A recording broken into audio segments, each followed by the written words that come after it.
I had just graduated college and needed a small place to stay while I searched for a new job.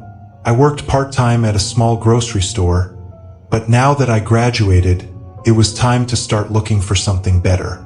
Apartments were way too expensive to rent on my own, so I was mainly looking for places with spare rooms for rent. I knew it would be awkward living in someone else's house, but I didn't have much of a choice. My old roommate from college suggested looking on Craigslist since most other sites at the time didn't let you post single rooms in a house. Or maybe it was just really hard to find them. Either way, Craigslist seemed to have a ton of options to choose from, so I stuck with it. After a few days, I started to get frustrated as none of the people would reply to my requests. The ones that did just apologized, saying the room had already been taken. But then, on Saturday morning, a new listing popped up. It was nearby, cheap, and looked pretty nice. The description, written by a man named Tom, advertised a large house with a spare bedroom for rent, complete with a separate bathroom and closet.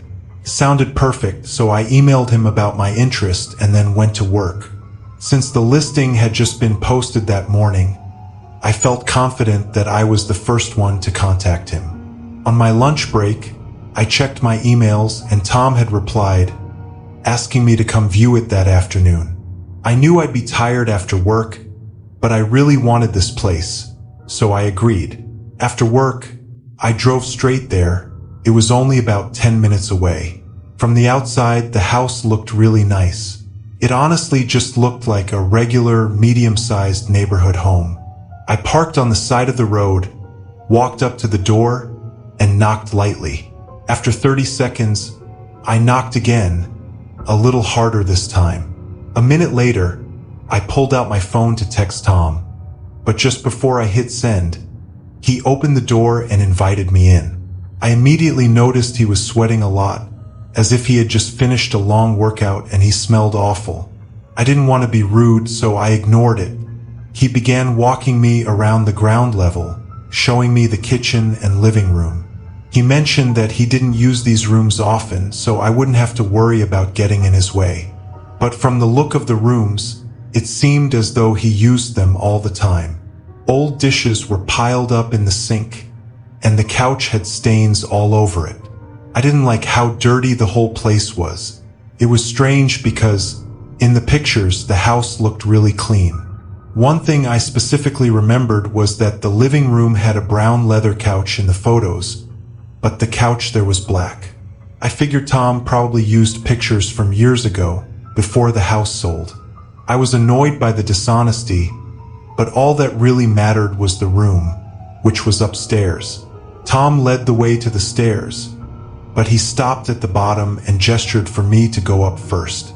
I got a weird, uncomfortable feeling as I started up the stairs. Tom didn't follow me. He stayed at the bottom, smiling, and said my room would be the first on the left. I continued to the top and took a couple of steps into the hallway. Then I heard a soft thud from behind the door to what was supposed to be my room. I looked back down at Tom, whose smile was now gone.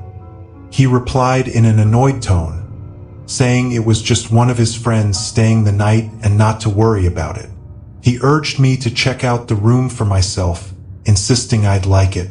At this point, I was nervous, even scared. Why hadn't he mentioned someone else was staying here? It seemed like something I should know. Everything started adding up, and all I wanted was to leave. I tried to act confident as I walked down the stairs, explaining that the place wasn't going to work out for me. Tom didn't seem to like that answer and moved his body to block most of the bottom of the stairs. I stood a couple of steps away and firmly told him that I needed to leave. He asked me again to check out the bedroom, just to see if I liked it. Again, I said I wasn't interested. He looked at me for a moment. Then, to my surprise, he smiled and stepped aside, saying, "Okay." I quickly walked past him and straight out the front door. I don't know what was going on in that house, but something didn't feel right. I even felt lucky to have been able to leave so easily. At that moment, I thought I'd have to force my way out. I checked Craigslist a couple of hours later, and the listing had been removed. I still wonder who or what was in that room upstairs. For all I know, it could have been an empty room, but something tells me it was something much worse.